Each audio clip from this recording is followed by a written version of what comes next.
silent pandemic, and we need to take it very, very seriously. We know that it's not just here in Uganda, but something that is actually a global problem, as probably some of you already know. It is also increasing. It's not decreasing, it's just increasing in terms of the number of people suffering with AMR and the number of people dying.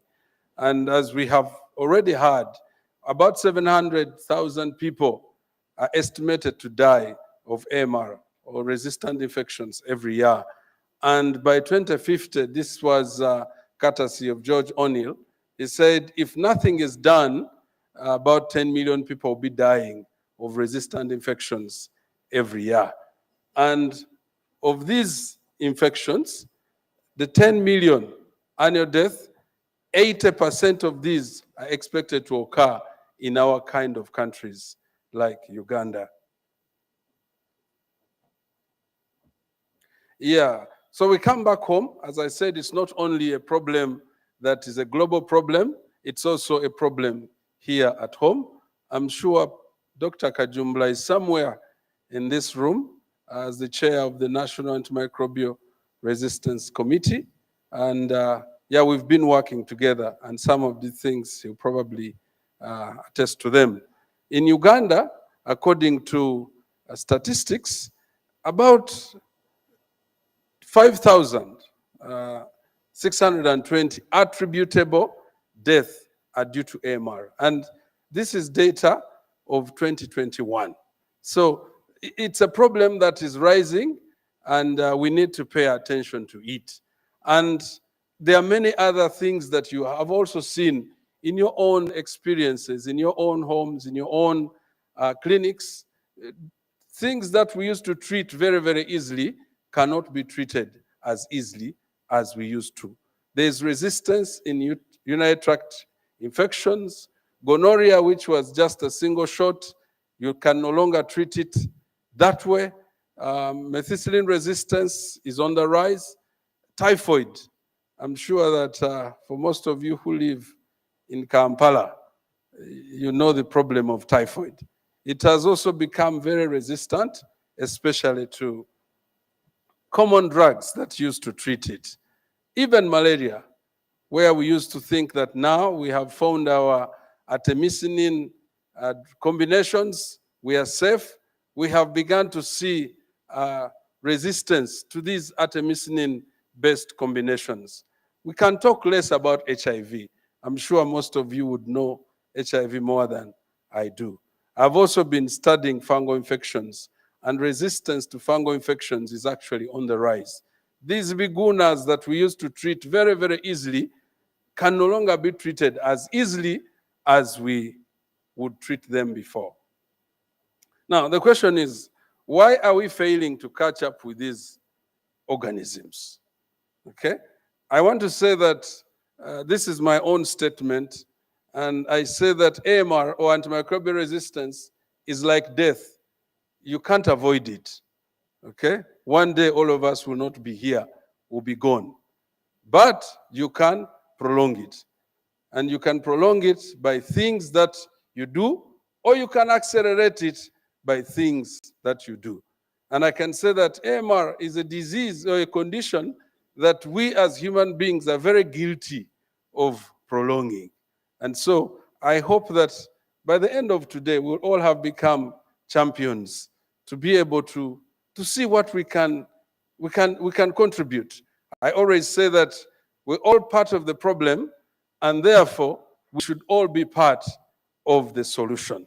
These microbes evolve very, very fast. They multiply very, very fast. Unfortunately, they multiply faster than the rate at which we make the solutions for them. Okay? To make a good antibiotic, synthetically or going through the normal system takes very many years and lots of money. But for a microorganism to multiply, it takes only maybe 20 minutes for E. coli. It will have doubled itself. There is transfer. These organisms actually have mechanisms in the inside of them to be able to resist. Now, when you expose them to drug pressure, they release those compounds to be able to defend themselves. And that's not the only big problem. The other problem is that when they have released these compounds, they're able to transfer this gene that has been switched on to other organisms that are around them. And so it becomes a bigger problem at the end of the day. Now, the elephant in the room, overuse and misuse of antibiotics or antimicrobials. And there's a bullet I put there called self-medication. Okay? Self-medication. I think we need to I don't know, to look at ourselves and have some form of repentance, you know, because, you know, we all go to the pharmacy and you say, oh, I have this cough, please give me something. Or you go to the neighbor or share a medicine with somebody. So this is a practice that is actually promoting something that is very, very dangerous. We also have systems, you know, how do we give out our drugs in hospitals and in health facilities? You know, in our health facilities, how do we prevent infection? Cleanliness in our health facilities is very key, because if we go to places that are clean, we'll be able to not get infections from hospitals. Of course, the pipeline for innovation is broken. There are very, very few new compounds that have been released probably in the last 20 years. And it should worry all of us here that one day you will get an infection that cannot be treated. Okay? It should worry you, because all of us are candidates for infection at any one point in time. And of course, the last one is the diagnostic systems. You know, our diagnostic systems are still very slow. I'm a microbiologist. You know, my major tool is culture. And culture will take you about 3 days, you know, if you are lucky. It can take more than 3 days if you are able to identify the organism. You know, but there are times when you can't grow the organism, yet it is present. So at Mbarara University, we took on an approach to try and answer, you know, not just to sit and lament and see, oh, the problem is very big, the problem is very big. We decided to become part of the solution, and we're very thankful to the government of Uganda through the Ministry of Science and Technology that funded us to be able to test these approaches and see how far we can go. So one of the approaches was to really understand the problem, and not just understand this problem from the current situation, but also looking at modeling. How will this problem be 10 years, 20 years from now? Because this helps in people who are designing solutions, designing both diagnostic solutions and also treatment solutions, so that you do not go and want to design a drug, design a diagnostic that in 3 years will be useless. So we did go into the data that we had at the university and decided to do modeling. And you will see some of the results of our modeling. And then, of course, the other solution was to try and go back to where we came from, where we started. All of us know that somewhere in about 1927, a gentleman by the name Fleming somehow discovered a cure. The drug was called penicillin. And this was from natural sources.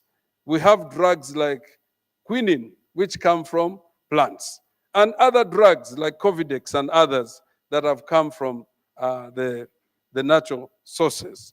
And then we're also making an attempt not only to lament about the speed of diagnosis, but to be part of the solution. So we went in and collected all the information that we had gathered at Mbarara University over a period of time and the hospital, and began to say, where is the problem? How can we understand what the problem is? And how can we project what this problem will be like? And we find that the patterns of resistance to drugs that we abuse commonly, like ceftriaxone, ceftriaxone. I think if I checked carefully here, there will be somebody with a cannula. Okay? You are here, you put on a coat, but inside there, there is a cannula. I always get amazed. You know, when I was training in medical school, I thought that cannulas were put on very sick people. They are vomiting, they are not able to swallow. But today, you just walk from this meeting and you feel unwell, and you go to the clinic nearby and you say, for me, I want something which will do it quick, quick. So please fix the cannula. And then you find somebody in a taxi, somebody selling charcoal, you know, but he's having a cannula. And the drug that will be given to that person will most likely be ceftriaxone. And so, because we are abusing it, yeah, organisms are also responding. And when they respond, we don't have a lot of tools to fight back. There is also declining resistance to amoxicillin clavulanic acid. And this is because we are not using it as much as we used to use it. And this tells us that when you apply drug pressure, these organisms switch on resistance mechanisms. When you reduce drug pressure, then that mechanism kind of eases out. And the message I have for us today is, yeah, please, if you're supposed to take a drug, take it, take the right drug in the right dosage and through the right route and for the right period of time. You will be saving not only yourself, but saving all of us. This is also multi-drug resistance among urinary pathogens. I'm sure that most of us here have heard people talk about UTI, urinary infections. And these are common infections and very common. And you can see that the rate of resistance, and MDR means that your organism that has been isolated from your sample is resistant to at least 3 classes of drugs, which is a very terrible situation. Oh, how can I go back? Okay, we also try to look at, from our data, look at issues of gender. Okay, because we know that we don't have the same challenges with infection, both men and women. And we found that among women who usually have very repetitive cycles of urinary tract infections, their E. coli that was isolated from them had very high rates of multi-drug resistance. Okay? And for men, it was the Staph aureus. And you can see that for the women, it could be biological because they usually suffer from urinary tract infections quite commonly. And for men, these are urinary samples that are coming from wounds, and these are also occupational hazards. You get a wound as you work, and you get this Staph aureus that is resistant. So, at Mbarara University, we set out to not just only do the predictions, but also provide some solutions. As I said, going back to where we started. And all of us, I'm sure, have had an experience from either a mother or a grandmother giving you some herb. The problem is that these herbs are given in dosages that may not be therapeutic, that may not be able to treat you. They give you a whole jerrycan, and you wonder, how am I going to take this whole jerrycan? Okay, so we said, okay, we shall pick the same plants, take them through a scientific process, and be able to come up with dosages that people can actually use. These are antifungals as you look at them. I'm sure when you look at them there, you can't think that these are drugs that are coming from plants. We are mostly used to looking at drugs from plants in jerrycans, in mineral water bottles, and some other kind of containers. But we believe that our drugs can also be effective and put on shelves, and people take them, and they will be effective in treating infections. We have many testimonies of people that have used these antifungals and have gotten very well. So the first two there, the skin ointment and the pessary, have gone to NDA, and NDA has notified them, which means that now we can start to use them as we prepare to submit them to CONAT for clinical trials. And the other two are in the pipeline to be cleared by NDA. And those of you who have taken something to NDA, you know that it is not a walk in the park. Okay? By the time they say it's ready to go, they probably know that it is not going to kill people. It is going to work and help people. So soon, you will see these products in pharmacies, and I'm sure when you see them, you should go and buy them. Don't say, these are Vishakas from Mbarara. Okay? They work. We also went back to the soil, and in the soil, we're able to identify about 200 organisms. We collected samples of water from different environments within southwestern Uganda. We went to Chitagata, which is a hot spring, one in Bushenyi, another one in Kabale. We went to Maberega Nyinamwiru in Fort Portal. We went to the abattoirs. So we collected different types of samples with the thinking that these unique environments should be able to harbor unique bacteria. We know that many, many drugs that we take today have actually been gotten from organisms that have been in the soils. But our Ugandan soils, rich as they are, we have not been able to go in and find out what is there. And in a nutshell, we have used what we call machine learning to be able to combine classical microbiology, a bit of chemistry, and AI. And we have found 2 metabolites that have affinity for an enzyme that we think that if targeted very well can be a very good drug. And we're in the process of being able to get those metabolites and now take them to the wet lab and be able to find out what they can do. We're also working under the funding from the Ministry of Science and Technology for this cycle to develop diagnostics. We are targeting to develop a multiplex PCR targeting urinary pathogens because we know that urinary infections are common and resistance in these pathogens is also becoming very common. And we're also given a challenge and say, although you want to develop PCR, not very many people will be able to access this diagnostic. We were given a challenge to be able to now design a smart RDT for UTI. Basically, to kind of complement this dipstick that we usually use. You know, many of you, when you go to the hospital and you have a urinary tract infection, they ask you for a sample. In the lab, they put a dipstick.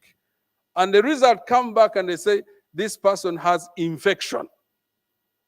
Okay, I'm sure some of you have experiences, infection.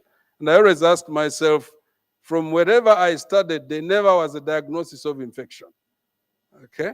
But it's because the tools that they're using are very limited and very limiting. So we're given this challenge and we are going to live up to this challenge. God willing, if we come back next year, we shall come with samples. And if you have a UTI, we could test you from here. We want to thank the government of Uganda for funding us and the team that we work with as the PES and Mbarara University of Science and Technology for giving us the enabling environment. I also want to invite all of you.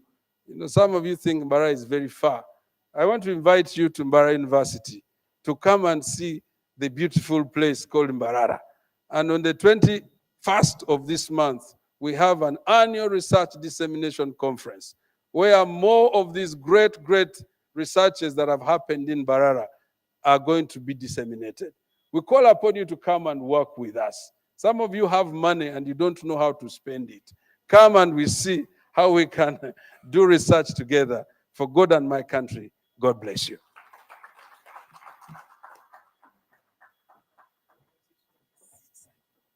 Let's give Professor Bazira a bigger round of applause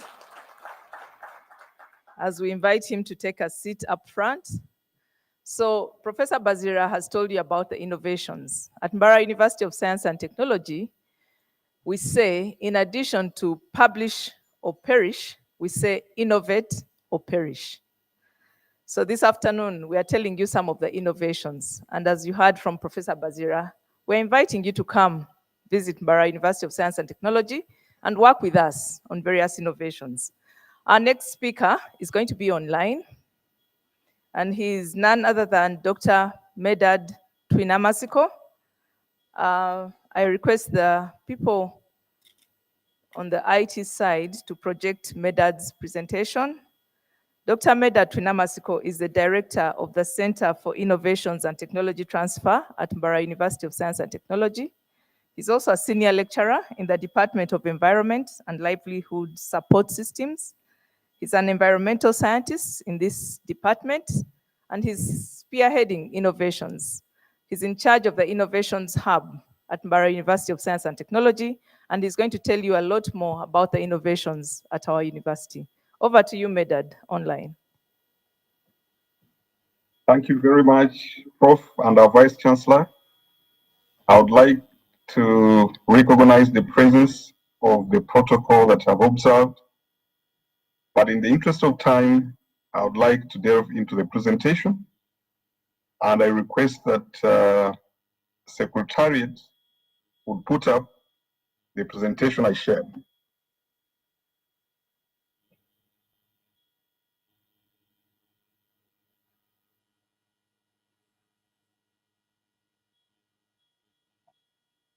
I don't know, Chair, if it is able to be retrieved. Okay, thank you very much.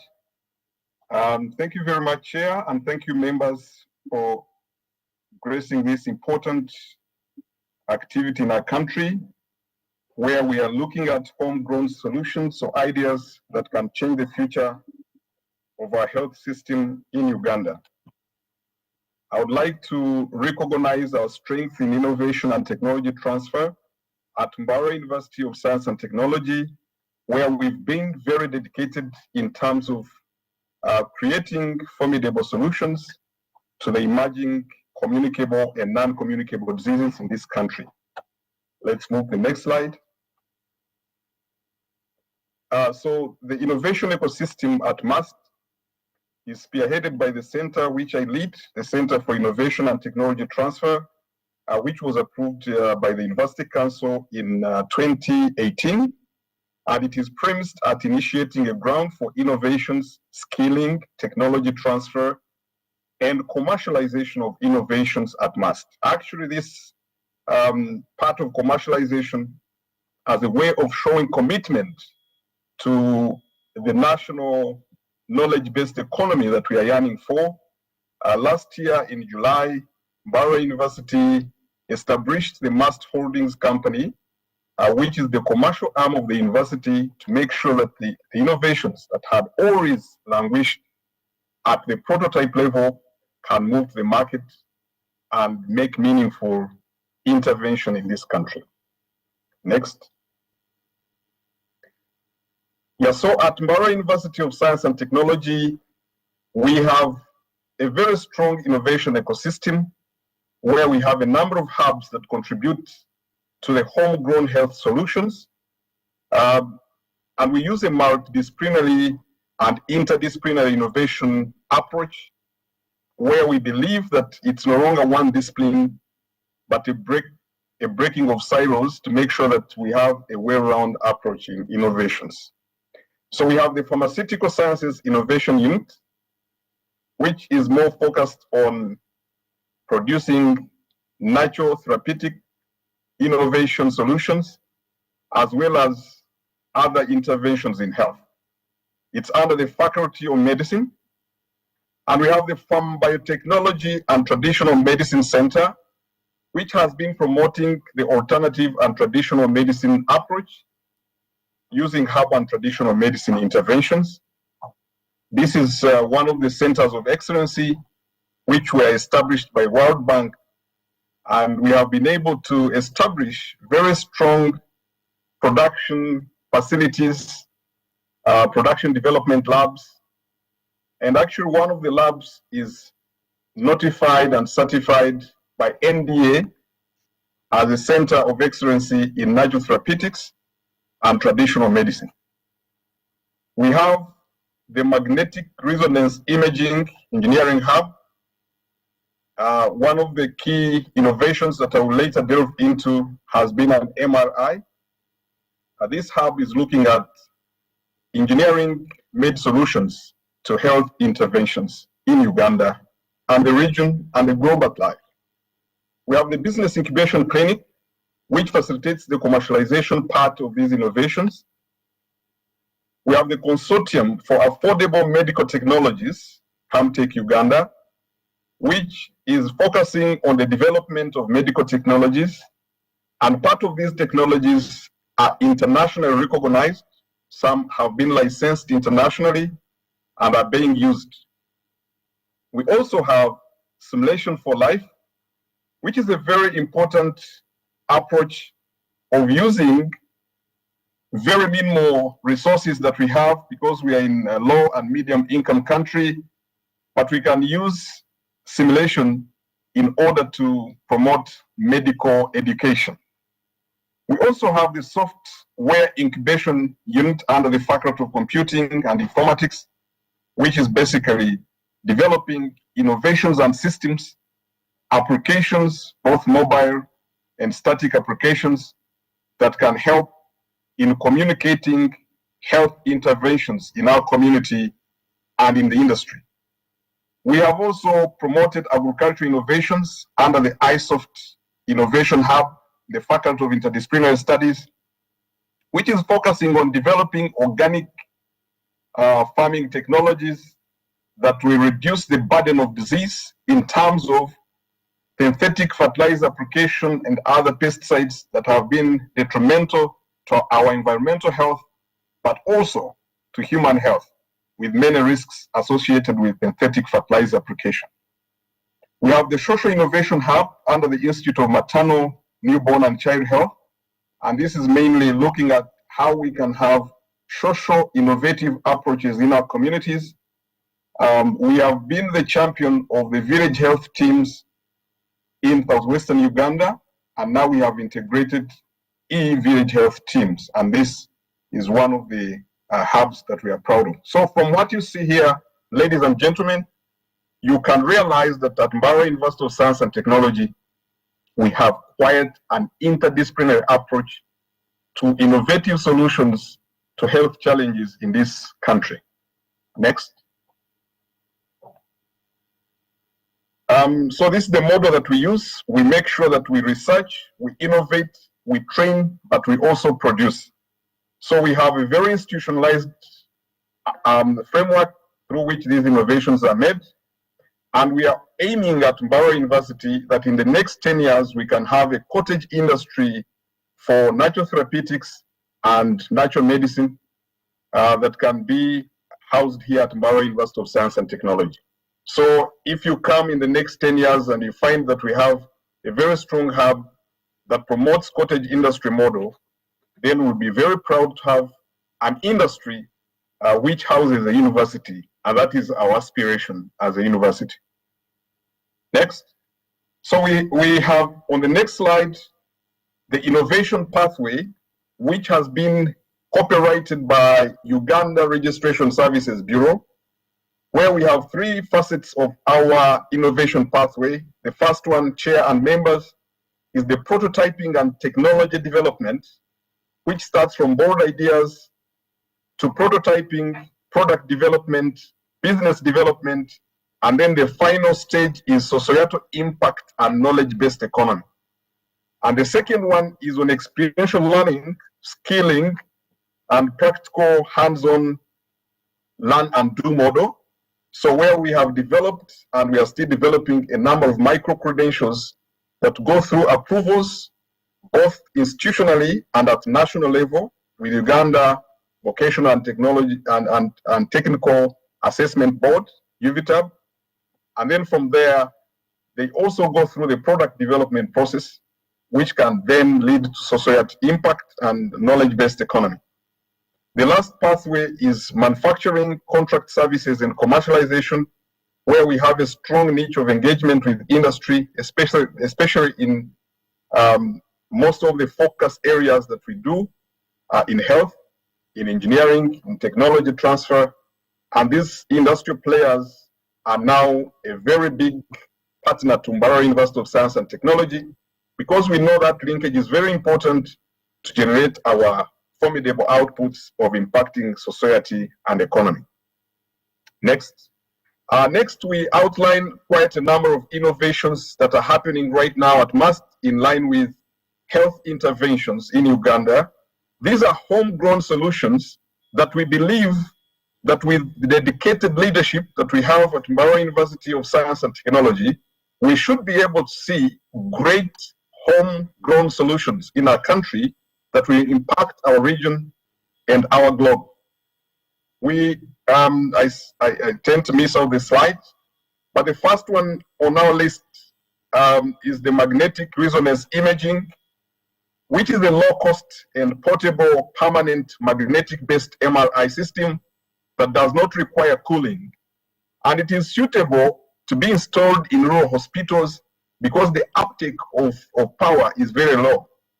As you know, ladies and gentlemen, our cost for MRI and CT scan in this country is quite high, but the current homegrown approach at MUST of this MRI reduces the cost by 4 times. And it is now at the 3rd stage of prototyping, and we believe this will be a great breakthrough in the country. We also have AIR, which is the augmented infant resuscitator, which saves lives at birth. This device improves newborn resuscitation, and it is already on the market. It has been at one time licensed Philips, and now it is globally recognized as one of the remedies for infant mortality reduction. We have PRISMS, which protects remote infants. It's a novel phone application that empowers frontline health workers to effectively manage sick newborn babies. We have stroke detection device. We also have medical devices like MobCare, but this wonderful innovation of the early stroke detection detects stroke at an early stage, and it is at the version 2 of the prototype. Chair and distinguished guests, we have the digital pathology, which is a low-cost AI-based microscope that can be used for diagnosis of cervical cancer. We can proceed. Mbarara University has also been proudly associated with other innovations. Continue, please. The next slide. And these innovations, ladies and gentlemen, are fashioned in line with our local-based resources that are very constrained. We've come up with Mama Monitor, which prevents preeclampsia among mothers while giving birth. We have Lift Relief, which is a technology that relieves the pain of nurses carrying hospital patients. We have other innovations like HealCough, which is a combined therapy, natural therapy for cough and flu. Drip Sense Infusion Monitor, which will provide the real-time, efficient, and accurate infusion therapy in hospitals. The Ministry of Science, Technology, and Innovation also funded a project at MUST called Liquid Smoke Profenol Project, which develops antibacterial and antiviral drugs from liquid smoke. And the liquid smoke flavoring agent activated charcoal and producing fine gain from liquid smoke. Our students and also our staff have come up with an innovation which reduces the pain that patients of diabetes go through. It's called Shukari Care. It's a painless diabetes therapy, which is also at version 3 of the prototype, and it addresses one of the critical non-communicable diseases called diabetes. Next. More so, we've had the Simulation for Life, which is a medical innovation I've talked about, implementing simulation-based technology in managing maternal, newborn, and child health emergencies in resource-constrained setting. This technology, Chair and distinguished guests, has already been uptaken by different countries, including Tanzania. We have also launched it in Kenya and Nigeria, and we are so proud that Mbarara University, through a Canadian funding, was able to come up with this mode of delivering medical education. The e-village health teams, it's an application that animates digital training content for village health teams. We also have photocarbada, which is a hybrid phytotherapy machine that treats multiple babies with jaundice simultaneously in different compartments. And this is already validated on the market. We believe in the next 3 or 4 years, we should have this technology on the market. We have PEDCAN innovation, which is a medical application for early detection of cancer in children. So we can therefore look at how we can address some of these challenges before they manifest into real problems, because prevention is better than cure. NDA has also notified one of our innovations called the Malic tincture, which is an antifungal remedy and treats eczema. And this product is already on different pharmacies in the country and has been notified by NDA and has received quite many international awards recognizing the role of MUST in innovation and technology transfer. The last part, which is the next slide, is looking at the development process, some of the innovations that are already on the development process that are being validated on the market, some that we are soon, those that are being validated on the market will further go into clinical trials and then they can be launched on the market. But we have those that are already on the market, and we are proud to say that these are very important remedies for disease control and health intervention in the country. Next. Our chair and honorable members, we have some of these products at MUST. When you visit us at the university, you'll find our established exhibition museum where we have documented some of these products, and some of these are displayed on the screen, as you can see. These are homemade solutions. Next. We also have others that you can see there, which range from using natural products, natural materials, natural plants, and coming up with innovative solutions. And most of these are undergoing validation, and we believe that in the recent days to come, we should be able to have most of these notified by NDA and will be on the market. Next. Chair, my third slide shows the museum, the infrastructure that we have put in place under FarmBioTrack, which has collected quite a number of innovative solutions that are homemade, that we have put together for more learning, but also for more demonstration that we can use limited resources, but impact our health ecosystem very, very seriously. And we are so glad that our scientists do not sleep. They are very committed to working day and night to make sure that these outputs are realized. Next.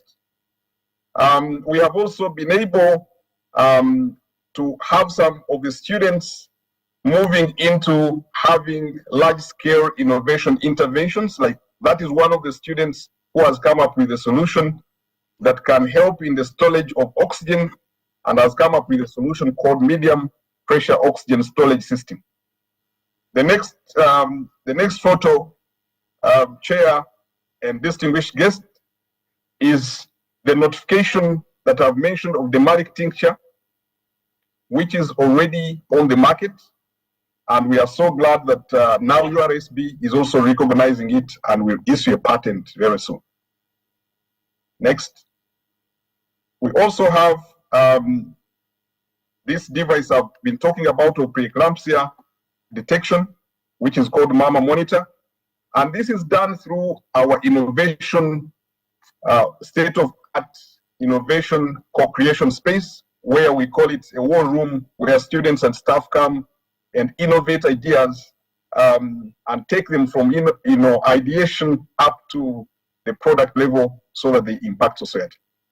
My second slide, my second last slide, shows the launch of the MUST Holdings company, which was graced by the Minister of Science, Technology and Innovation, where she was launching our operational manual. This will provide a systematic way of doing business at MUST and beyond. And this is something that we can tailor to other institutions of higher learning, because most innovations have a challenge of stopping at prototype level and they never move to the market. And we believe this is a very good pathway of taking most of our innovations in health into the market. Next slide. We have also come up with an organic fertilizer, which we call organic NPK, which addresses health interventions, because most of the inorganic fertilizers on the market and inorganic pesticides and herbicides have a detrimental effect in health. Literature has come to that and pointed to that. So we know that innovative organic approaches are very much connected to the health outcomes. And we are so glad that the president at one of the summits, one of the science weeks in Kampala, graced this innovation. Next. Finally, we want to thank you very much, and we are so open, Chair and honorable members, that MAST is open to facilitate our key learned messages, our lessons learned for over years, and we are so glad that we will welcome you when you come to MAST. We say succeed we must at MAST. Thank you very much. Thank you very much, Dr. Medad Twinamasco, for that excellent presentation of the innovations taking place at Mbarara University of Science and Technology. Join me to give him a bigger round of applause. As I said, at Mbarara University of Science and Technology, in addition to saying publish or perish, we also say innovate or perish. We believe in a healthy nation for socio-economic transformation. And as you have seen from Medad, he's showed you the ecosystem that is answering local health problems, but also innovating for commercialization and therefore socio-economic transformation. I now invite our next presenter, who is none other than Professor Juliet Mwanga Amompaire. Professor Juliet Mwanga is going to present with Miss Rina, and they're going to come up together. Juliet is an associate professor of pediatrics and child health, and she's currently the director of Epicenter, Mbarara Research Center, where she's been for over 10 years. And Rina is a data scientist. She's the lead data manager for Epicenter, now over 13 years. Join me to welcome them to give their presentation.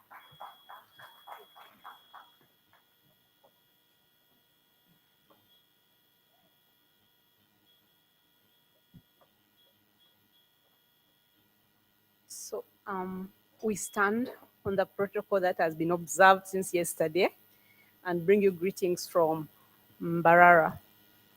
And after listening to all those wonderful presentations from Professor Joel and from Dr. Twinamasco, we now want to bring in something different, a different innovation. And we thought this, when Professor Joel told us and Professor Viachika to come and present here on behalf of MAST, we said, what can we talk to this audience that would be a bit unique and different? So we thought about telling you about the outbreak tools that we have innovated at Epicenter. And we think that this speaks to this audience, as you'll hear. So just to start, can we? Where?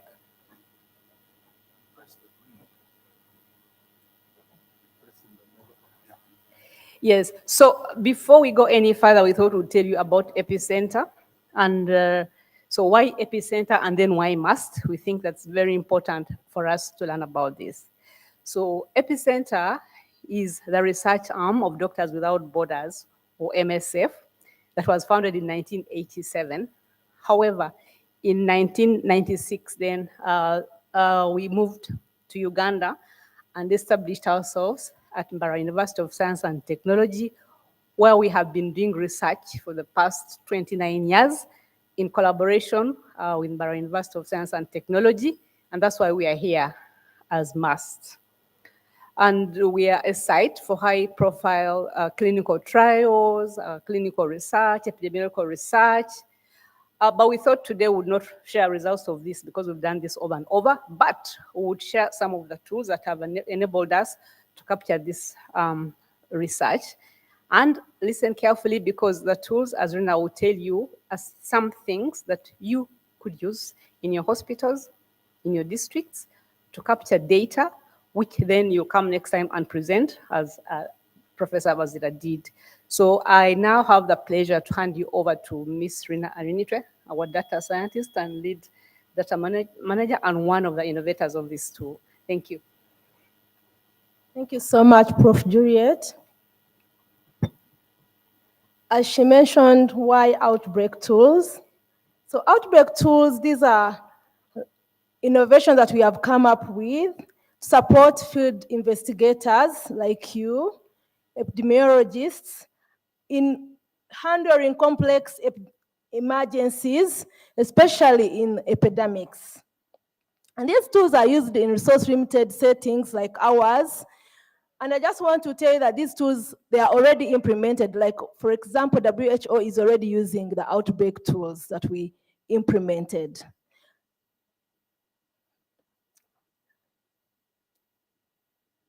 So what do these tools aim at? First of all, the tools are embedded in our normal usual softwares that are already designed like Excel, and you will see how they are embedded. And they support and save time for the MSF. As she mentioned, we are part of the MSF team, and also our partners, the Ministry of Health from the different countries, and as well as the WHO. In these tools, as we developed several tools, but specifically today we shall look at the outbreak tools. We embedded in validations to help improve the quality of data, as you see, and also to be able to capture data in real time during the outbreaks. Next.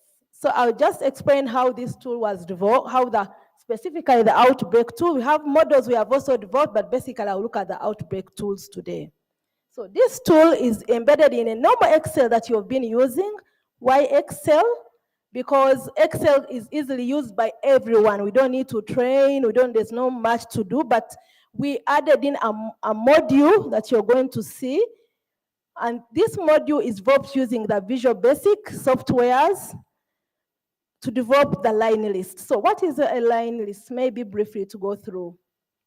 So a line list is a simple tool that displays data according to each facility, each patient, according to each pathogen that you're looking at, or each pandemic that you're looking at.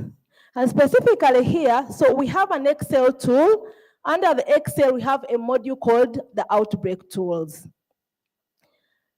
that is already embedded in the Excel. And this tool has a full component, full validation rules, full SQL that helps you to share to visualize. You are able to clean within the same tool. Everything is done within that one module. And I'll just display it for you. So I have just mentioned about this. So under this tool, so first of all, you're able to enter data within that very tool, and then it's able to compile, and you're able to compile, clean, and share a complete analysis. So you're able even to perform analysis within the outbreak tools. So if you are in the field, for example, and there is an outbreak, you are able to have the data entered immediately, real time.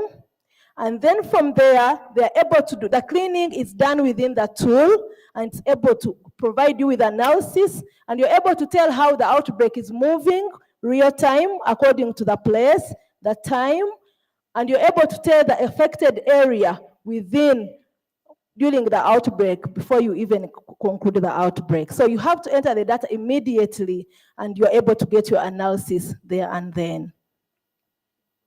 So of course, we also have the SQL, we embedded in SQL where we store in our data, and this SQL also helps us to be able to analyze the data and to share it to our dashboards.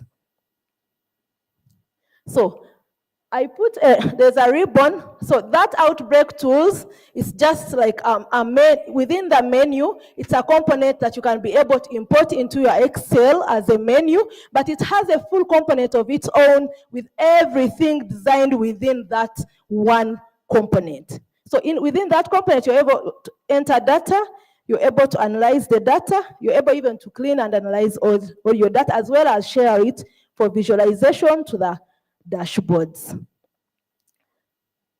So as well as, of course, within that tool, we have different variables, and these variables are basing on the different outbreaks that have been happening. And so far, we've looked at 6 outbreaks, as you will see, and they have all different variables embedded. But you may find that today, if you have a measles outbreak, and tomorrow you have maybe a different outbreak, they cannot use the same, you not need exactly all the same variables. So some of them you're able to keep them, and you're able to only display a few. And all this is embedded within that one tool. We also have the Geo app still embedded within the outbreak tool and the Geo helper. So the Geo app helps you to be able to allocate, to be able to know the exact area where the outbreak is happening, and you're able to import it within your line list, and you're able to display according. For example, if you know maybe the area and you do not know the administration, whether it's 1 or 2 or 3, still you're able to use the helper, and you're able to identify the different areas where the outbreak is taking place, and then you're able to easily make the take your decision whether which part is affected more or which part is affected less. So also, as I mentioned, that within the same tool, we have validations, conditional form, we had it in conditional formats. So you don't just enter data. It guides you on how you're going to enter the data, and even prompts you to enter certain ranges. So you don't just enter any data because first of all, you're aiming at the quality of the data that you're entering at that time. And of course, we also want real-time analysis to make decisions during the outbreak. Being that these are emergencies, we want to have the data immediately analyzed, and then we are able to take decisions. This I already mentioned that we have analysis within the tool, within the outbreak tools. There's already a module for analysis that we are able to use to analyze the data as you enter the data immediately. So it may look a simple Excel tool, but it's not just a simple Excel tool. It has different software that are embedded within it, and that's why you're able to perform those different things based on the features that are embedded. And then you're able to, of course, at the end of the day, you're able to export from the tool, and you're able to display within the dashboards. We have different dashboards that so far we have designed for the different diseases. As you will see, so far currently, we have a dashboard for measles, a dashboard for cholera, diphtheria, hepatitis E, meningitis, and mpox. Maybe to go back a little. Sorry.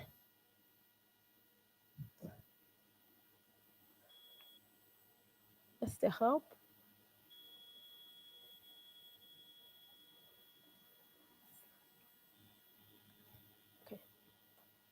So these tools have already, as I mentioned, they're already used by WHO, and they have been implemented on all the operating centers for MSF. MSF works support WHO as well as Ministry of Health for the different countries. And being that it's an independent organization, but it comes in as a humanitarian organization to help, especially during outbreaks and during war-torn times. So like I mentioned, this tool has also been implemented in 16 countries, including DRC here. It was supposed to be used during the time for Ebola, when we had an Ebola outbreak here in Uganda, but unfortunately it wasn't. So, but the next outbreak in DRC, it was used. So we know that this tool will continue to be used, as it's already implemented, and the WHO has already taken it up. And the purpose of this tool is just to help us, avail us with real-time data to make decisions, especially during an outbreak where we really need information immediately on how to take decisions.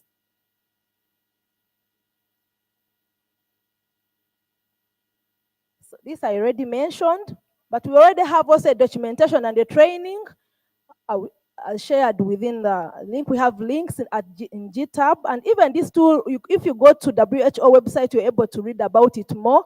So we already have this implemented, but we keep on adding new modules that can help us to visualize, and more new innovations within the same tool. With that, I can say thank you.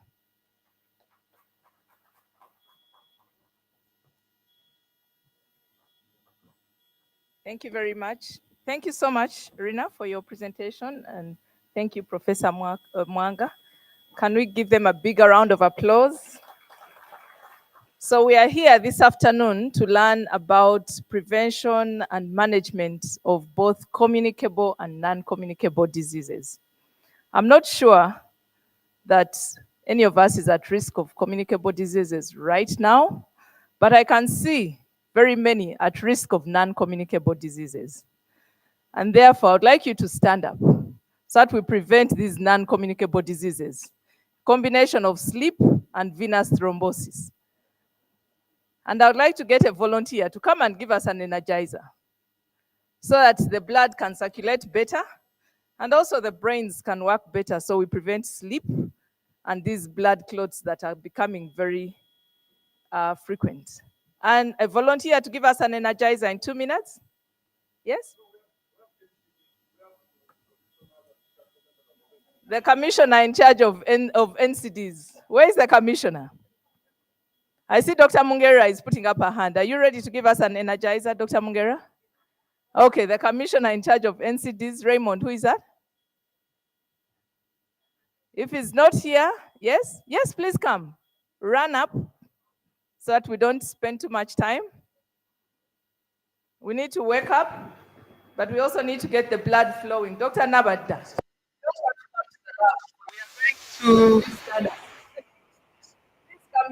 We are going to, carbohydrates and proteins. When I say protein, you keep standing. A carbohydrate, you sit down. You understand? A carbohydrate, you do what? You sit down. A protein, posho, beans, posho beans, posho beans. Yeah, Dr. Susan. Posho beans, posho beans. A protein, you sit. A carbohydrate, you stand. A carbohydrate, you stand. A protein, you sit, right? Wanji? Yeah, very fast. Yes, should be rigorous. Yes, should be rigorous. Okay, fish, fish, fish. Proteins we keep up, carbohydrates we sit down. This is now misleading me. Okay, now let's keep on the root track. Proteins let's sit down, carbohydrates will stand. Carbohydrates will stand, proteins will sit down. Let's go. Beans, sweet potatoes, cassava, fish, cocoyams, cowpeas. Thank you so much. Thank you very much. Considering what we have gone through, we might need a nutritionist to tell us what our protein is. So thank you very much for that energizer. Let's continue presenting these by being physically active. I now would like to invite Dorcas. Dorcas again. Minutes, 7 to 10 minutes. Dr. Dorcas Achen is a lecturer at the Faculty of Interdisciplinary Studies. Please note that there was a mistake on the poster. It is the Faculty of Interdisciplinary Studies. She's also a postdoctoral researcher on the Connect project, and she's an expert on parent-child sexual and reproductive health communication and community-based participatory approaches. Join me to welcome Dorcas.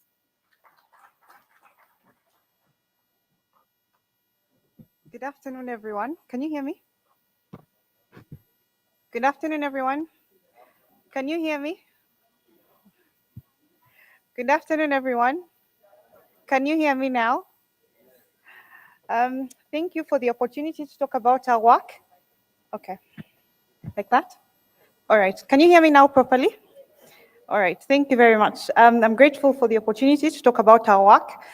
And today I'll talk about, I'm from the Faculty of Interdisciplinary Studies, and we have an adolescent health working group. And today I'm going to talk about the work we've been doing for the past 10 years, our experience with adolescent health research for the past 10 years. Next slide, that's me.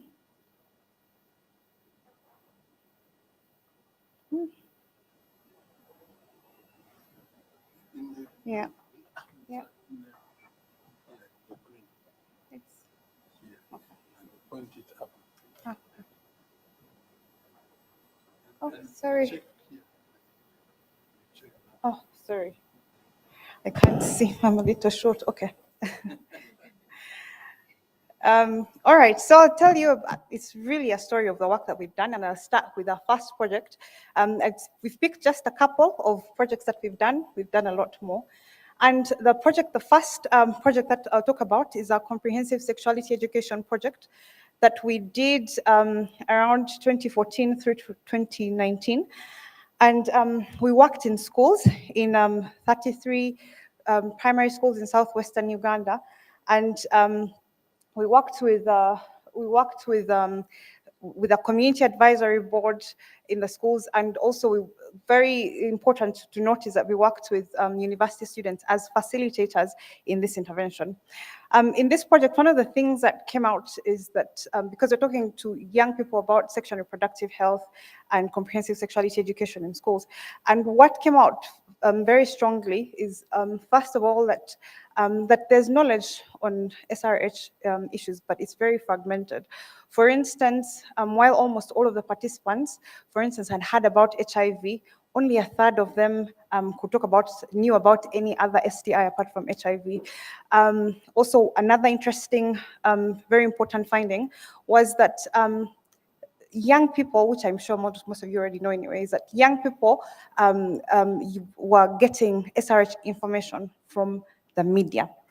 And parent-child SRH communication was seen as foundational, protective, and if open and positive, could help with positive outcomes for young people, but it was very limited. What we're seeing is that only 10% of fathers were talking to their children about SRH issues and 20% of mothers.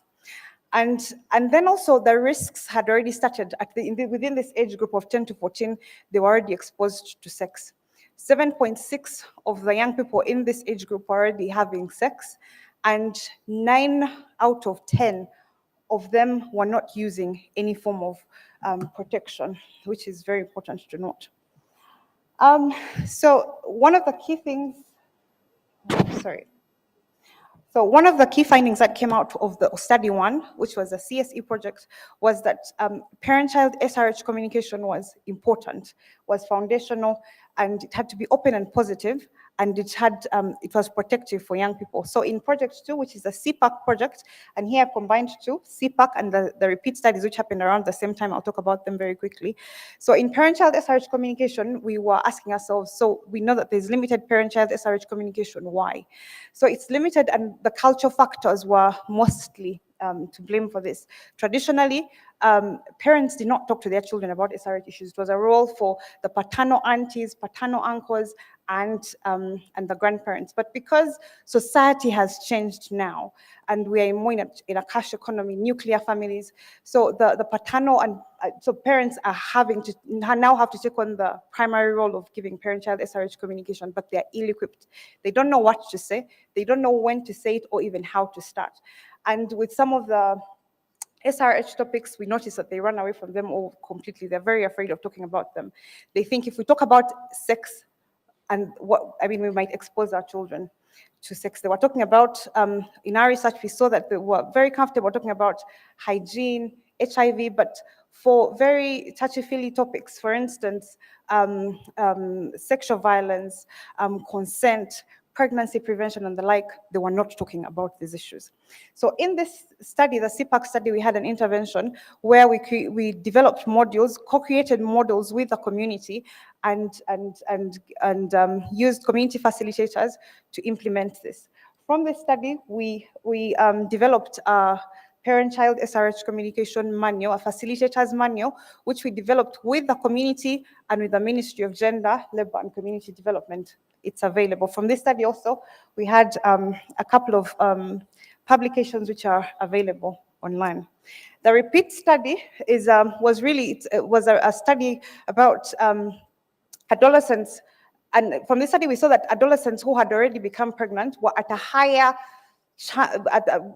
risk of having a repeat pregnancy. And this study happened around the COVID period, and we saw that COVID increased the risk as well, because, you know, there was a lot of poverty, there was limited, they couldn't go to the health facilities and the schools were closed. It heightened the risks. In the repeat study, the intervention was kind of group counseling, and we'd had the intervention in 8 health centers, 3s and 4s in rural southwestern Uganda as well. And from the results from that study show that when you compare the intervention versus control groups, contraceptive use increased, doubled by twice, by twice more. And sorry.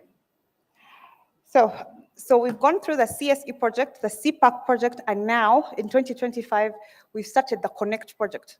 So the Connect project is also still, we continue with parent-child SRH communication, but now in unstable environments. In our previous work, we worked in rural southwestern Uganda in a stable community. And now we want to see, what does parent-child communication look like in unstable communities? Uganda hosts one of the largest numbers of refugees in Africa, and half of those refugees are below the ages of 18.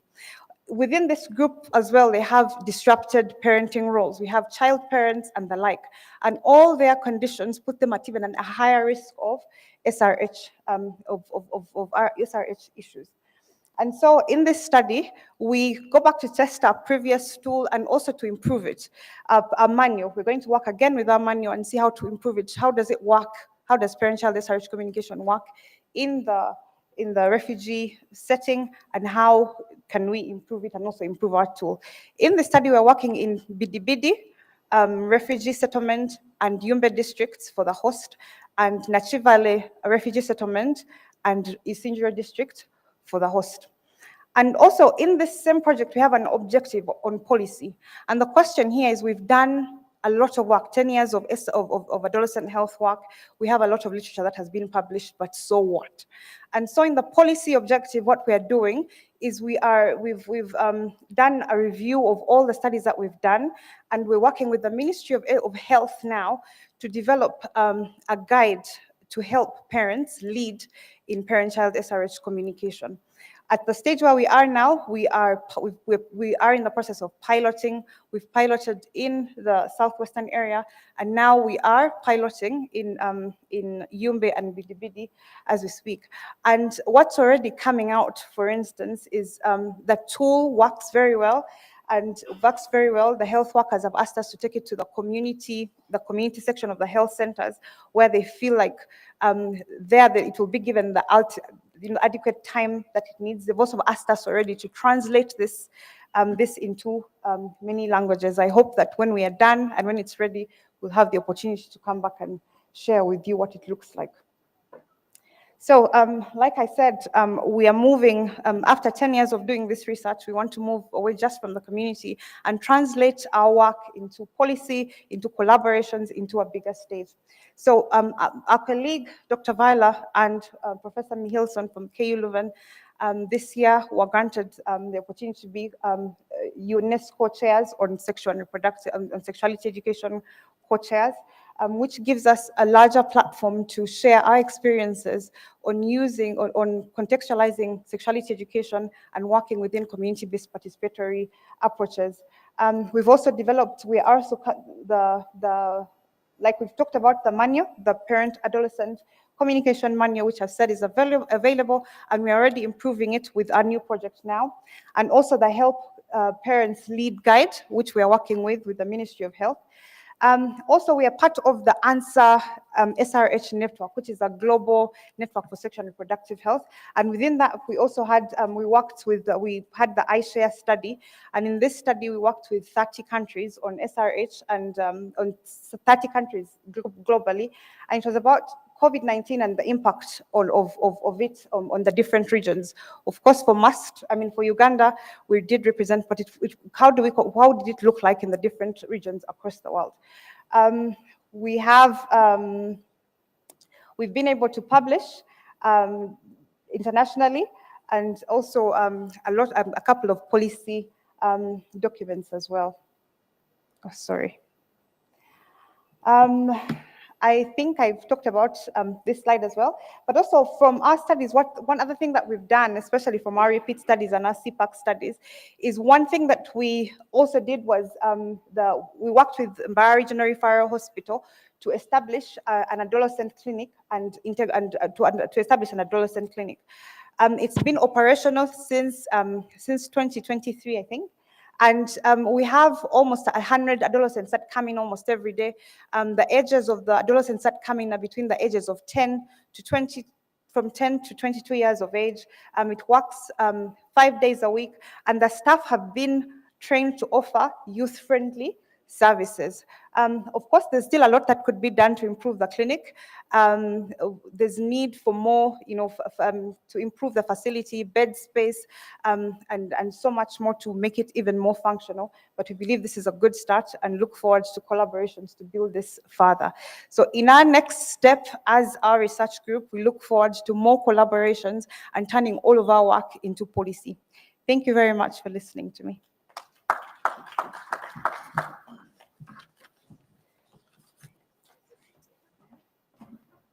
Please give Dorcas a bigger round of applause. Okay, our last presenter this afternoon is Mary Namkisa. She's the Research and Infrastructure Manager at Global Health Collaborative. She holds a bachelor's degree in nursing and a master's degree in public health and research ethics. And she's a certified clinical research associate. She's going to tell us about Global Health Collaborative. She manages all the research, ensuring the conduct is according to national and international standards. You're welcome, Mary.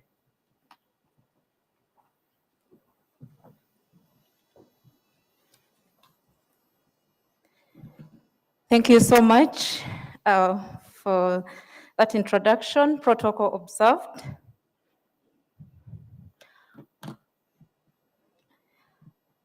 Let us have the presentation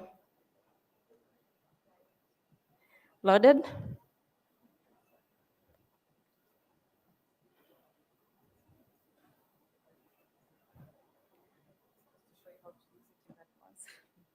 Green. Yeah. Yeah. If you want to go back behind the restore it. Now, my next one.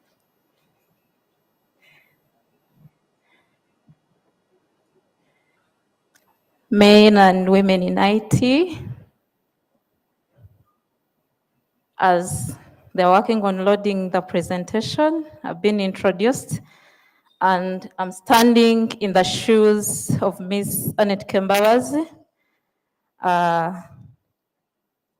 the Chief Executive Officer, Global Health Collaborative, which is a partnership between Mbarara University of Science and Technology, Massachusetts General Hospital Center for Global Health, Mbarara Regional Referral Hospital, and other partners.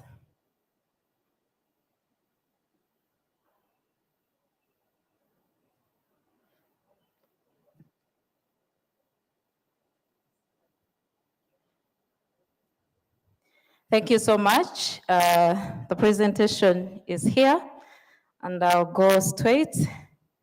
I'm presenting 2 decades of the partnership, and I've already mentioned what Global Health Collaborative is. So our vision at this partnership, we aspire to be a leading partner of academic and clinical partnership that optimizes health and well-being globally. And the mission is to build bilateral institutional capacity through research, innovation, education, clinical care, and responsive program implementation support in Uganda and beyond. We have 5 strategic areas: research and infrastructure, medical innovations, education, clinical partnerships, and community health. Biblically, Amos 3:3 says that 2 people cannot move together unless they agree. In that picture is the director, Center for Global Health at Massachusetts And then Professor Louis Ivers and our Vice Chancellor, Professor Pauline, shaking hands and agreeing to move together as partners. This partnership has been there for more than 2 decades, started in 2004 as one research project focusing on HIV. And over these decades, we have managed to implement over 59 research projects, 33 successfully closed, and 26 currently active. Increasingly, we are focusing on clinical care and also medical innovations.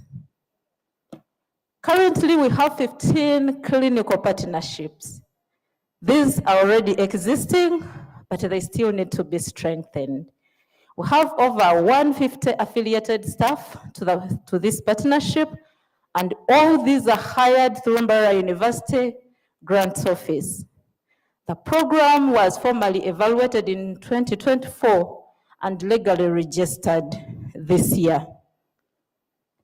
So, some of the outcomes presented through our strategic objectives under research and infrastructure, we currently have over 26 research protocols under implementation in communicable and non-communicable areas, and also community implementation and advancement.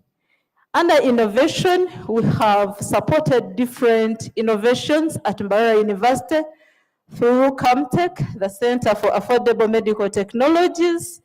And for this, we supported different hackathons where innovators would come together and bring together innovations, prototypes, and also have those prototypes also advanced through our partnership. In education, we have supported over 206 scholarships for the Masters in Nursing and Masters in Medicine, and 181 have so far graduated. Just this October, we had 27 scholars, 20 in the Masters of Nursing, and also 7 in Masters in Medicine graduate this year, supported through the program. In clinical partnerships, like I said, we have over 15 active partnerships, and these include, I'll just mention a few. These include renal, emergency medicine, internal medicine, ISSS clinic, and also oncology, among others. In this partnership, we support salaries, supplies. For Natasha Nutrition, we support food that helps the children that are admitted on Natasha, and also on oncology, and also the TB unit.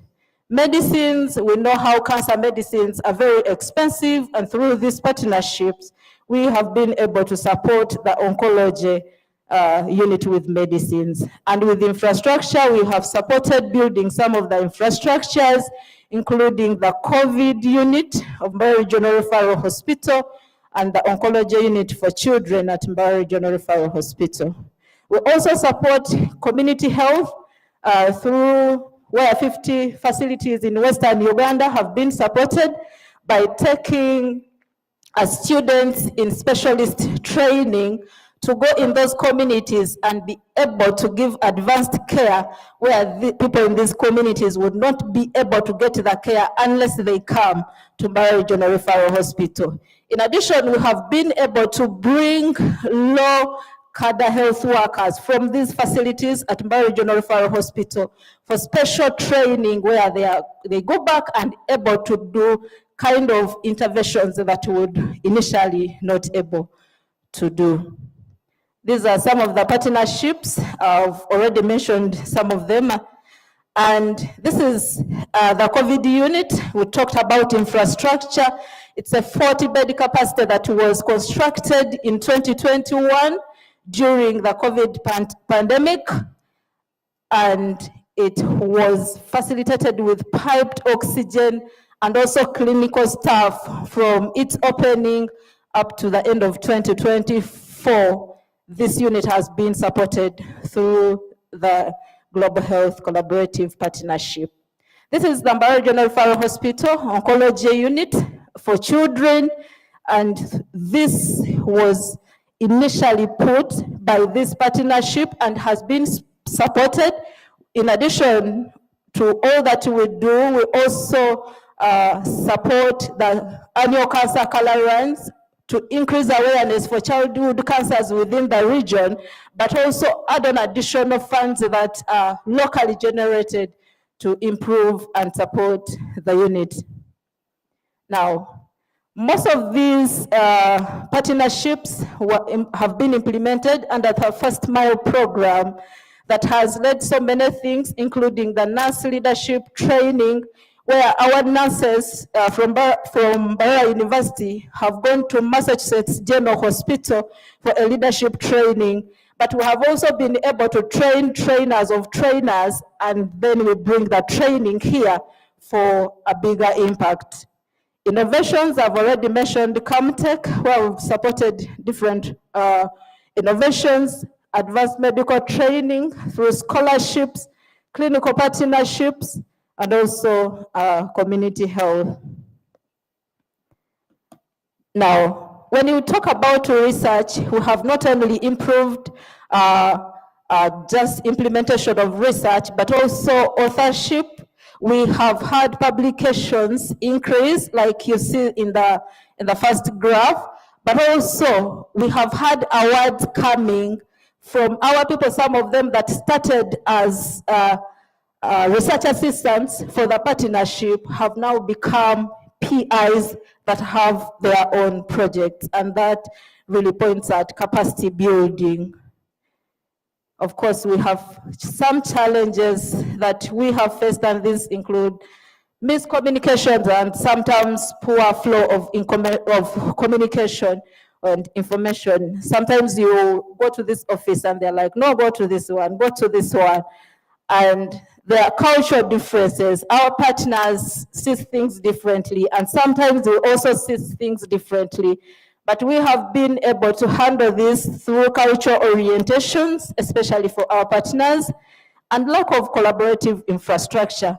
As far as we have been able to put structures and infrastructure for certain work, but we rent outside the university and the hospital, so we lack the infrastructure to actually implement this collaboration effectively.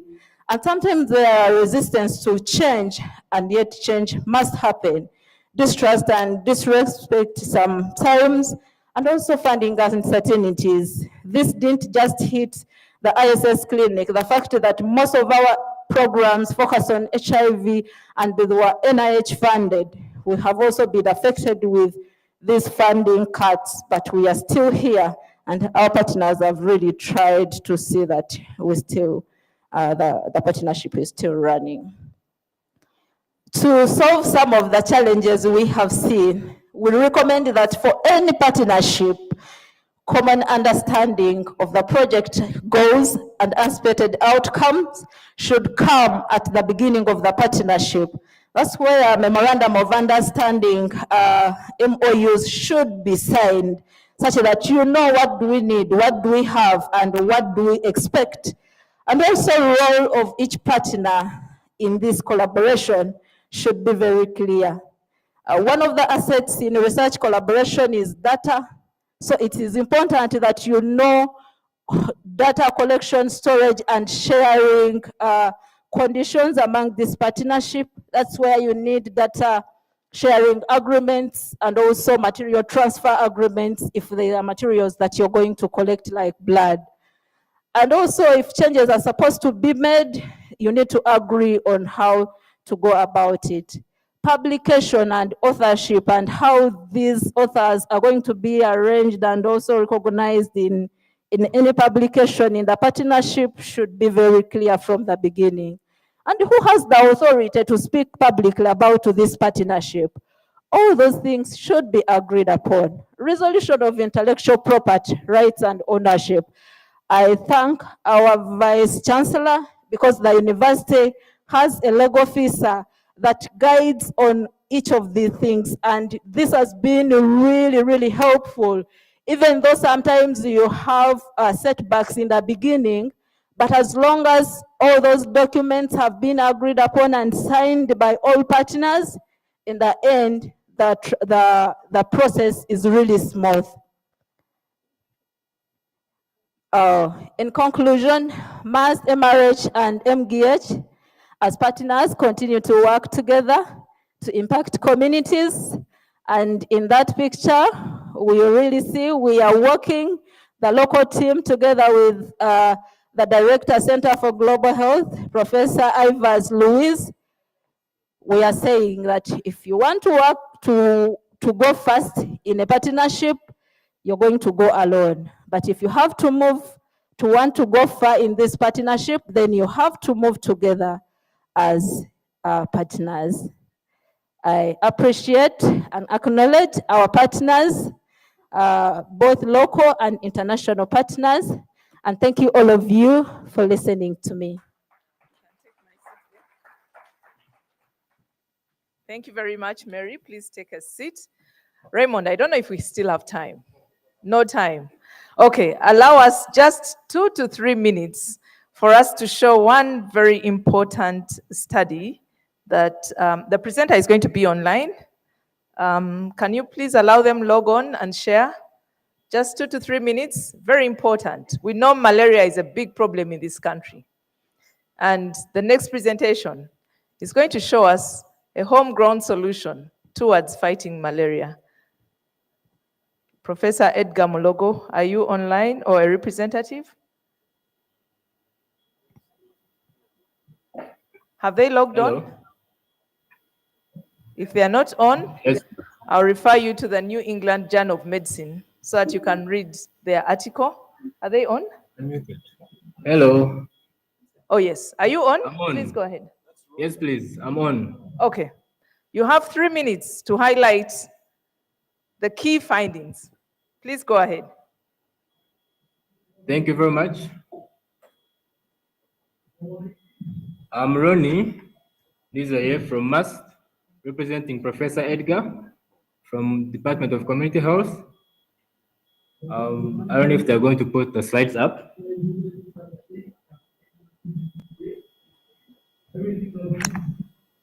Please, the Secretariat, present our slides. Thank you. So this is a malaria prevention innovation strategy, which is leveraged on the traditional practice of carrying babies on the backs.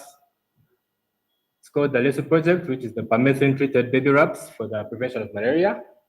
And it was Professor Edgar Mologo was the principal investigator, while I was the study coordinator next.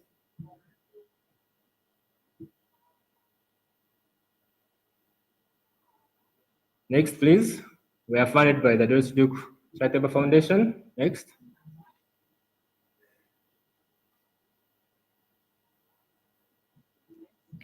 Let's proceed. In the interest of time. Recently, there's been a stall in the progress against malaria, and it's due to different reasons that we're going to highlight in the next slide. That gives a breakdown of the burden of this malaria in the sub-Saharan region. Next. In Uganda, primarily we see Plasmodium falciparum is the major cause of this malaria, especially among children, and approximately we have 12 million cases annually, according to a study in 2023. Let's move on. The options we have in Uganda to control malaria include pyrethroid-treated bed nets. We have indoor residual spraying. We have the RDTs for testing, and the treatment, which is the ACTs and IV artesunate. Proceed. The challenges that have caused this stalling in the progress against malaria include, let's next, please. We have pyrethroid resistance. Like we saw, the bed nets we all have in this country are all pyrethroid treated, and we have a high rate of the resistance to those pyrethroids. We have climate change, which are, for example, floods that have caused the surge in the vector populations, the mosquitoes. We have artemisinin resistance, And then the primary focus of this is brought up by crepuscular biting, which is ideally the biting rates at the peaks of dawn and dusk, early morning and late evening. This is outdoor biting by mosquitoes, which ideally cannot be protected by the layer of protection we have by mosquito nets. So this what introduces our innovation next.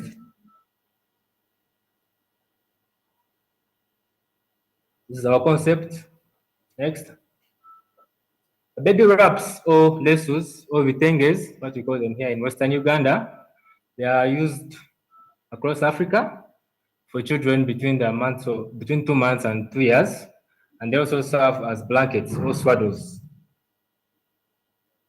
I'm sure everyone is conversant with those lesus we're talking about. Let's move on. Our hypothesis was treatment of these wraps to carry children with permethrin will provide an additional layer of protection against malaria, especially when the child is outside the home, i.e. not under the net. We talked of outdoor biting being one of the biggest causes of this malaria lately. Next.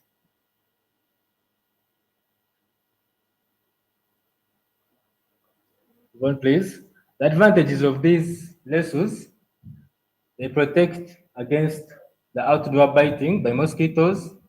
It's leveraged on the traditional cultural practice of carrying babies on the back. It exists locally and targets the key age group. That's children who are always at risk of catching this malaria. There's reduced skin absorption and it complements the existing interventions, for example, nets and residual spraying. Let's move on. By design, this was a clinical trial, a randomized clinical trial that was randomized through Red Cap, and it was placebo controlled. We purchased all these lesus locally, and treatment was done. The control was done by soaking in water. That was a sham treatment. All clinicians and technicians were not aware of this. They were blinded by this randomization. Let's see what happened. For eligibility, we targeted mothers with singleton children between 6 to 18 months of age. Those are children, and mothers with multiple births, for example, twins were not enrolled. Ronnie, please move to the results. Present the please, results. let's move to the results. The key results. Next, please.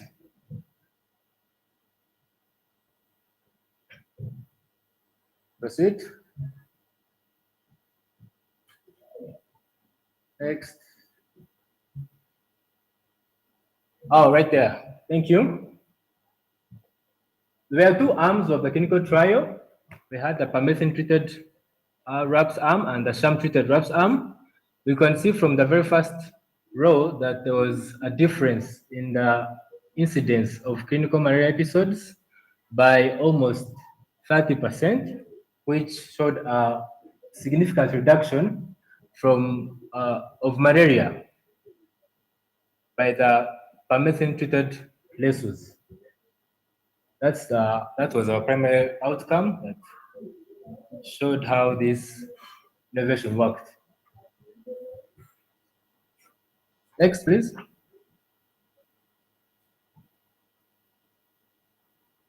Next. Next.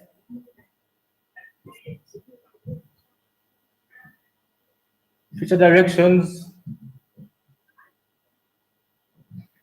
Thank you for listening. Yeah, for future directions, we are looking at treating school uniforms for children and maternity clothing, especially for mothers, to make sure this is scalable. Given this is scalable.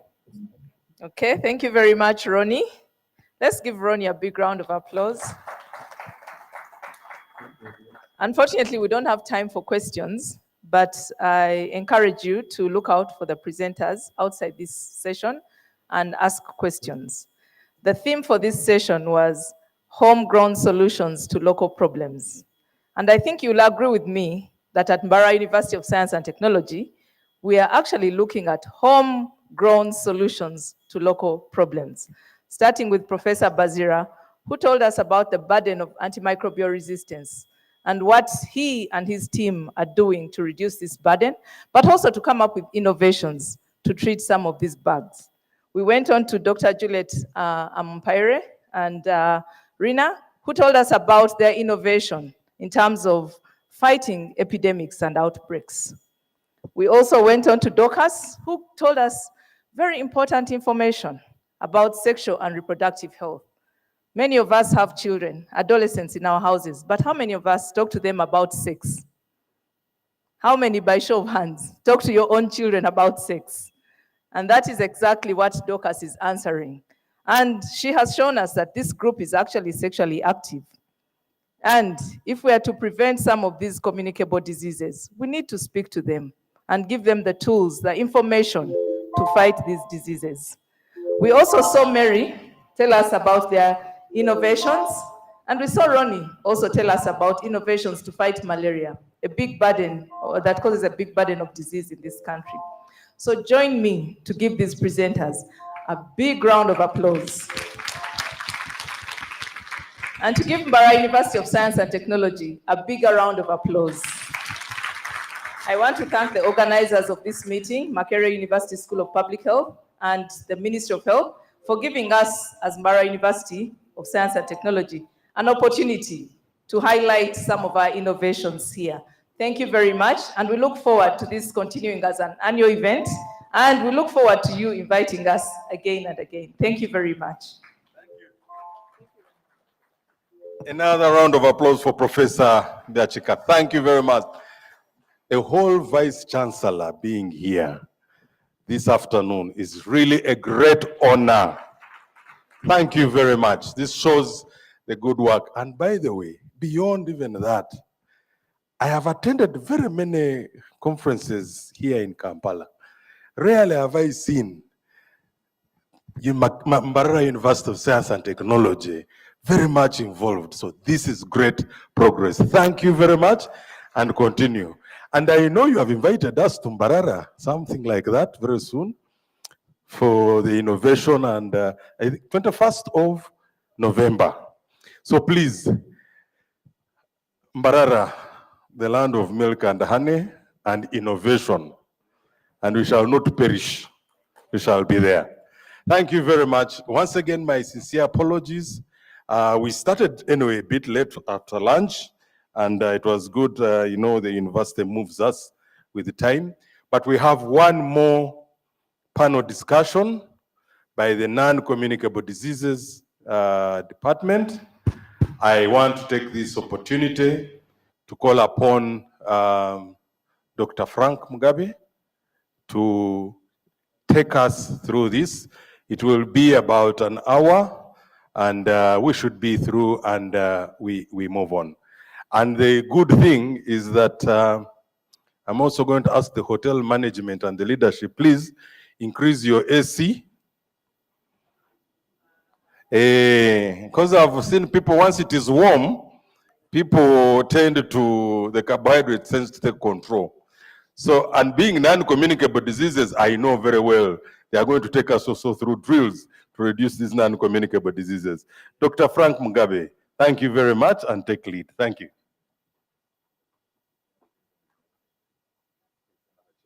Okay.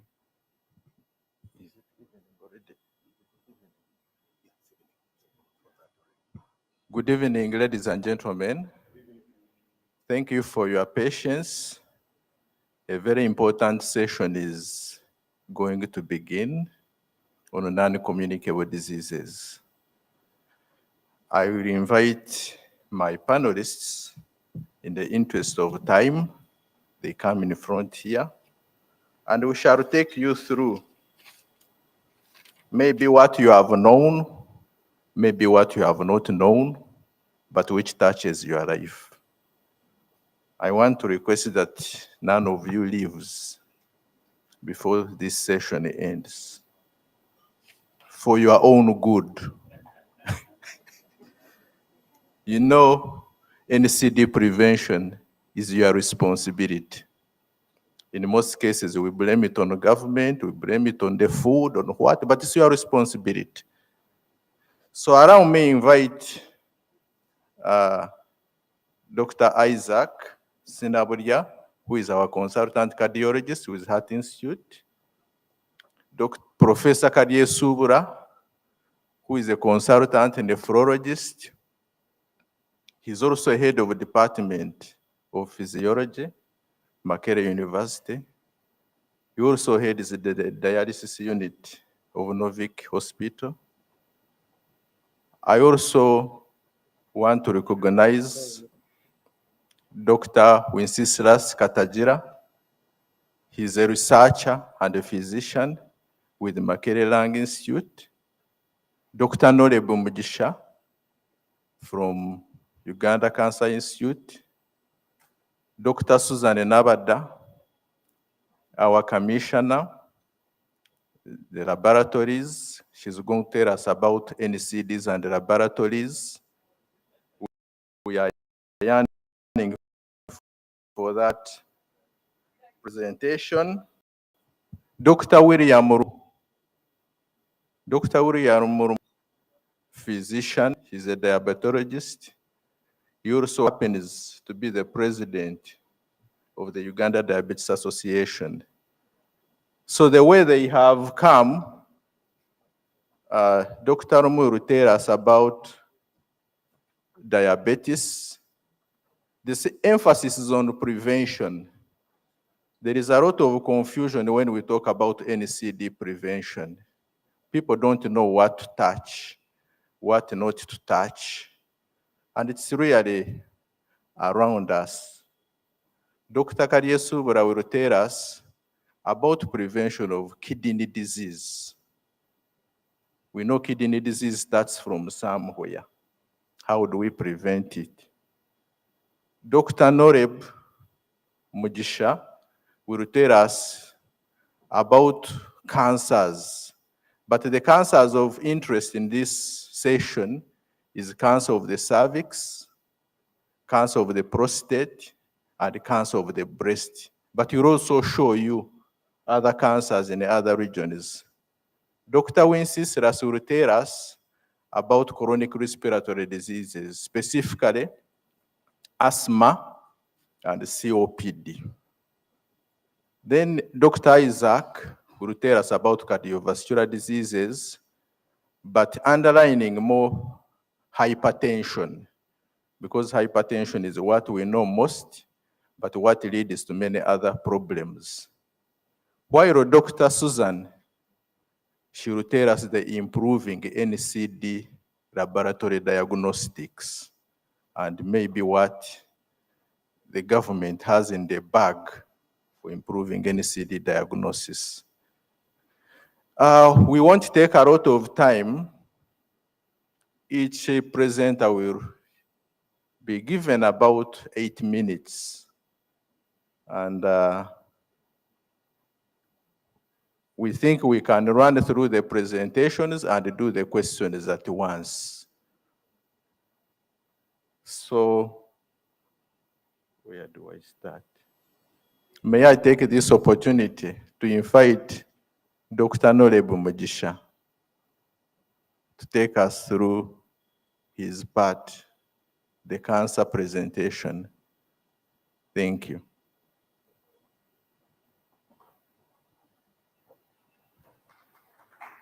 Thank you very much, Dr. Mugabe. Huh? This one. When I want to go down? Down. This one. Up? This one. Okay. This one next. Back. Okay. Thank you very much, Dr. Mugabe. And I want to start by saying all protocol observed, just in case. But maybe I should say Vice Chancellor, Vice Chancellor, Professor Byachika, thank you for being with us. And protocol observed. They have given me 8 minutes, and I pray that within 6 minutes, I am done.